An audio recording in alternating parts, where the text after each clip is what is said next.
ضلالۃ فی النار۔ معزز سامعین گرامی قدر، بہت سی خبریں اور باتیں ایسی ہوتی ہیں کہ جن پہ تبصرہ کرنا لازم ہوتا ہے، لیکن وقت کی کمی کے باعث بہت سی باتیں رہ جاتی ہیں۔ آج جن دو باتوں کے حوالے سے بات کرنا ادحد ضروری ہے، ان میں سے ایک قائد اعظم یونیورسٹی کی انتظامیہ کی زیر نگرانی اور زیر سرپرستی اور ان کی ایما کے اوپر وہاں پہ ہولی کے تہوار کو منایا گیا۔ ہولی کا تہوار ہندو منائے، کوئی حرج کی بات نہیں۔ اسلامی معاشرے میں غیر مسلموں کو اپنے تہوار اپنے عقائد کے مطابق منانے کی اجازت ہے، اس میں کوئی دو رائے نہیں ہے۔ لیکن کسی مذہب کا تہوار، کسی مذہب کا شعار اگر کوئی مسلمان منائے تو اس کے لیے رسول اللہ صلی اللہ علیہ وسلم کی واضح حدیث موجود ہے، من تشبہ بقوم فہو منہم، جو کسی کفار کی مشابہت کرتا ہے وہ انہی میں سے ہوتا ہے۔ اس مشابہت سے مراد کیا ہے؟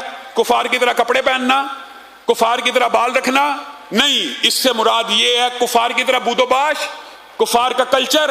اس سے مراد کفار کے مذہبی شعائر ہیں۔ اگر مذہبی شعائر ان کے لباس میں بھی ہے تو بھی یہ بندہ وہ شعار اپناتا ہے تو انہی میں سے ہے۔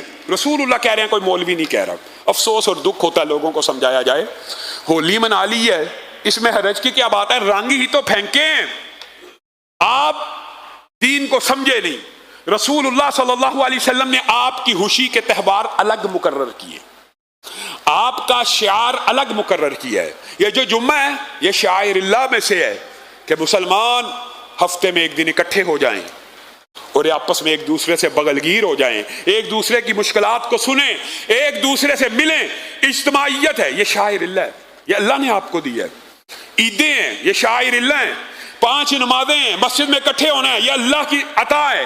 آپ کے اس قدر شاعر ہیں تو کفار کے جو کوئی شاعر ہیں اگر آپ ان کی پیروی کرتے ہیں، ان کی مشابہت کرتے ہیں تو آپ رسول اللہ کی اس حدیث کی وعید کے بعین اس وعید کے تحت آتے ہیں۔ اس وعید کو آپ کے اوپر لاگو کیا جائے گا۔ کیوں؟ علماء نے یہاں تک لکھ دیا، یہاں تک کہ جو کوئی بندہ کفار کے شاعر کی مشابہت کرتے ہوئے کرسمس کے موقع کے اوپر، کرسمس کے موقع کے اوپر جو اپنے نبی کی وہ برتھ ڈے مناتے ہیں اور وہ تو کیک کاٹتے ہیں، اگر کوئی ان کے شاعر کو، ان کی اس سیلیبریشن کو مناتے ہوئے تربوز جو 100% کیک سے مشابہت نہیں رکھتا، تربوز حلال پھل سبزی، کیک بھی حلال ہوتا ہے، لیکن چونکہ اس کی نیت وہ اور ہو جاتی ہے تو یہاں پہ علماء نے یہ لکھا اگر ایک بندہ کرسمس کے موقع کے اوپر تربوز بھی کاٹتا ہے تو وہ تربوز کاٹنا خنزیر کاٹنے سے بدتر ہے۔ آپ لوگوں کو یہ ادراک اور شعور ہی نہیں ہے۔ ہولی منا لی جائے، اس میں حرج کیا ہے؟ کوئی کفار کا تہوار مذہبی شاعر کا منا لیا جائے، حرج کیا ہے؟ مذہبی اور تہوار اور شاعر کے جو تہوار ہیں کفار کے، وہ کوئی بھی ہوں، ان کو منانے والا مسلمان رسول اللہ کی اس وعید کا مرتکب ہے اور رسول اللہ کی اس وعید کے زمرے میں آتا ہے، اور یہ وعید کوئی مولوی نہیں دے رہا۔ دکھ اور افسوس سے یہ مولوی بڑے سخت ہے یار، یہ کہتے ہیں آپ انہی میں سے ہو جاتے ہیں صرف اتنی سے کام کرنے میں۔ بھائی ہم کہہ رہے ہیں جس نبی کا کلمہ پڑھا اس نے کہا ہے، کلمہ جو پڑھ لیا ہے تو ان کی مان بھی لو بات۔ یہ جو اسلامی معاشرے میں ہر روز آئے روز ہولی، یہ اس طرح رنگوں کا پھینکنا، ہر غیر مسلم کے تہوار کو اسی طرح سیلیبریٹ کرنا، کرسمس بھی منا لی جائے اس میں بھی حرج نہیں ہے، ہولی بھی منا لی جائے اس میں بھی حرج نہیں ہے، کسی بھی مذہب کا جو ان کا مذہبی تہوار ہے منا لینے میں کوئی حرج نہیں ہے۔ اسلام میں اس کی قطعاً کوئی گنجائش موجود نہیں ہے۔ اور اسلامی مملکت کے اندر، اسلامی ریاست کے اندر، اسلام کے آرٹیکل 2 کے مطابق کہ آپ نے تو اس ملک میں قرآن و سنت کو ترویج دینا تھا، آپ یونیورسٹیوں کے اوپر پابندیاں لگائیں کہ غیر اسلامی تہوار مسلمانوں کی ان میں شمولیت مناؤ۔ ہاں ہندو اسٹوڈنٹ موجود ہے وہ منا لے، اس کے اوپر کوئی اعتراض نہیں ہے۔ عیسائی موجود ہے وہ منا لیں کرسمس، مسلمانوں کو نہ ان کو مبارک دینی چاہیے نہ ان کو سیلیبریٹ کرنا چاہیے، کسی بھی طور کے اوپر یہ کام درست نہیں ہے۔ دوسری اہم بات، یہ تو شکوہ تھا ان سے جو لبرل اور سیکولر طبقہ فکر ہے، جو جن کا مائنڈ سیٹ ہی لادینیت ہے، الہاد ہے، سیکولرزم ہے، لیکن ہم کیا کیا مرثیہ نہ پڑھیں، کیا کیا نوحہ نہ کریں. اسلامی نظریاتی کونسل، اسلامی نظریاتی کونسل ایک دور میں پاکستان کا سب سے بڑا باوقار ادارہ تھا جو اسلام کے بارے میں فیصلے کرتا ہے. ہم ان کو رونا روئیں، ہم اپنے گریبانوں میں بھی تو جانتے ہیں. فتویٰ جاری کیا ہے اسلامی نظریاتی کونسل نے کہ عورت محرم کے بغیر حج کر لے. سبحان اللہ.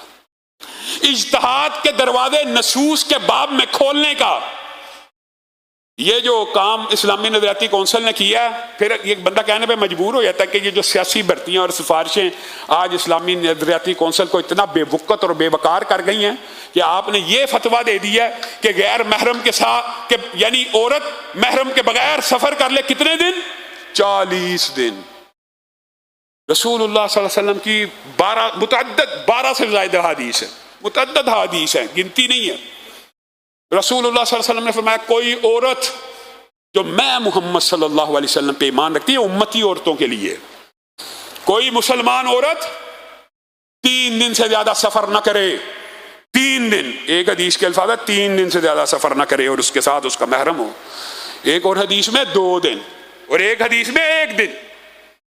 علماء نے تطبیق کی ہے کہ فل سیف اینڈ ساؤنڈ سفر ہو تو 1 دن کے لیے عورت کو اجازت ہے کہ شہر میں جاتی ہے، اسکول جاتی ہے، کالج جاتی ہے، سیف اینڈ ساؤنڈ ہے، پوری پروٹیکشن کا انتظام ہے، کسی فتنے کا اندیشہ نہیں ہے. حتیٰ کہ اس سفر کے اندر بھی اگر ڈرائیور کے ساتھ، سائق کے ساتھ اور کسی ملازم کے ساتھ فتنے کا اندیشہ، وہ بھی حرام ہے. 1 دن کا سفر بھی صرف تب بھی جائز ہے جب فتنے کا کوئی اندیشہ نہیں. بچی ہے، اسکول جا رہی ہے، اس کے ساتھ 10 بچی ہیں، ایک ڈرائیور ہے، فتنے کا اندیشہ کم ہو گیا، یہاں پہ 1 دن کے سفر کی اجازت ہے، اسکول سے لے آیا جائے. آپ اس طرح کی اجازتوں کو 40 دن کی اجازتوں کے اوپر محمول کریں. کون یہ گارنٹی دے سکتا ہے کہ 40 دن کے لیے عورت جا رہی ہے حج کے لیے، اپنے گناہ معاف کروانے کے لیے، پاکیزہ اور پوتر ہونے کے لیے، اس دن کی طرح جس طرح آج ماں کے بطن سے پیدا ہوئی اور آپ اس کو بغیر محرم کے بھیجنے کی اجازت دے رہے ہیں. 40 دن میں کوئی فتنے کا اندیشہ نہیں، غیر محرموں کے بیچ میں کوئی اندیشہ نہیں ہے. کوئی مشکل آ جائے، کوئی پریشانی آ جائے، محرم کا صرف ساتھ سفر کا مطلب ایک تو یہ بھی علت ہے کہ تیسرا شیطان ہوتا ہے، لیکن دوسری علت اس کا بار برداری، اس کا ناز نخرہ بھی ہوتا ہے. بہن بیمار ہو گئی ہے، بیوی بیمار ہو گئی ہے، کس نے بھاگ دوڑ کرنی ہے؟ محرم ہوگا تو بھاگ دوڑ ہو جائے گی. ماں بیٹا موجود ہے، بھائی موجود ہے، بانجا موجود ہے، محرم موجود ہے، اٹھا کے بھی لے کے جانا پڑے لے جائے گا. محرموں کے لیے اجازت ہے. اور آپ اس معمولی بیماری میں غیر محرموں کے ہاتھ میں عورتیں دینا چاہتے ہیں. اللہ سے ڈر جائیے. اسلامی نظریاتی کونسل کو اپنے اس فیصلے سے رجوع کرنا چاہیے. ہم اس فیصلے کو کلی طور کے اوپر مسترد کرتے ہیں اور اس کو خلاف قرآن، خلاف شریعت، خلاف دین اور بلکہ پاکستانی آئین، سپریم لا قرآن و سنت خلاف آئین بھی ہے. اسلامی نظریاتی کونسل اپنے آپ کو اس طرح بے وقت نہ کرے اور غیر مؤثر نہ کرے اس سفارشی بھرتیاں کر کے ان کے سے جو انگوٹھا لگوانا چاہیں.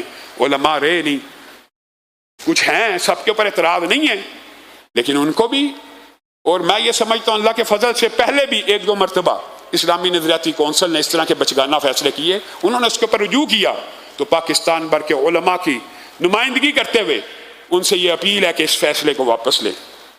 آخر میں ایک اعلان ہے کہ اجتماعی قربانی حسب سابق یہاں پہ کی جا رہی ہے، جس میں 2 حصے مقرر کیے گئے ہیں، ایک 23,000 کا، ایک 25,000 کا، اور ایک نماز عید الاضحیٰ انشاءاللہ یہ گراؤنڈ کے اندر 5:45 پہ کھڑی ہو جائے گی. اور احباب سے یہ گزارش ہے کہ وقت کی پابندی کیا کریں. اگرچہ اس وقت وہ فون کرنا شروع کر دیتے ہیں 2 منٹ 5 منٹ، لیکن جو بندہ 5:45 کے حساب سے 5:30 پہ آیا ہوا ہے اس کا کیا قصور ہے؟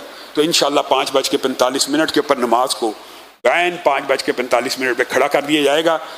احباب خواتین کو بھی عید کے اجتماع میں ضرور لے کے آیا کریں کہ رسول اللہ صلی اللہ علیہ وسلم نے فرمایا ہے کہ جو عورتیں ایام میں ہوں وہ بھی مسلمانوں کی عیدگاہوں میں آ جائیں. ایام میں اس کی وجہ یہ ہوتی ہے کہ عید کے موقع کے اوپر دعا سنت نبوی سے ثابت ہے، اور کسی کی آمین سے اللہ تعالیٰ ہو سکتا ہے دعا قبول کر لے. کئی مرتبہ 100 لوگ بھی آمین کہیں تو قبول نہیں ہوتی، اور کئی مرتبہ ایک بھی کہہ دے تو قبول ہو جاتی ہے. اللہ تعالیٰ کی تقسیم اور عطا ہے. سب ساتھی اس اجتماع میں بھی شریک ہوں. کچھ ساتھی بیمار ہیں اور کچھ ساتھیوں کے رشتہ دار بیمار ہیں، ان کے لیے بھی خلوص نیت سے دعا کریں۔ اللہ تعالیٰ سب ساتھی جنہوں نے دعاؤں کے لیے کہا ہے، اللہ تعالیٰ ان کو شفاء کاملہ عاجلہ نصیب فرمائے۔ سبحان ربک رب العزت عما یصفون وسلام علی المرسلین والحمد للہ۔